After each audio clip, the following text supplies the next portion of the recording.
শিক্ষক শিক্ষয়িত্ৰী তথা শিক্ষাগুৰু দীক্ষাগুৰু সকলোলৈ মোৰ ফালৰ পৰা শিক্ষক দিৱসৰ আন্তৰিক শুভেচ্ছা জ্ঞাপন কৰিলোঁ। মই প্ৰিয়ংকাই আজি গীত এটি পৰিৱেশন লৈছোঁ। ভুল হ'লে ক্ষমা কৰিব আৰু আশীৰ্বাদ দিব বুলি কামনা কৰিলোঁ।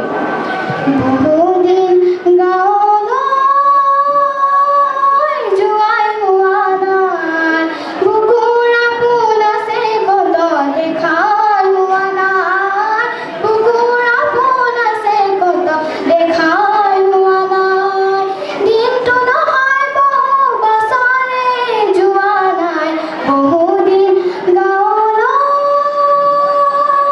যোৱাই হোৱা নাই, বুকুৰ আপোন আছে কত দেখাই হোৱা নাই, বুকুৰ আপোন আছে কত দেখাই হোৱা নাই। থকা দিয়া পঢ়াশালি যদি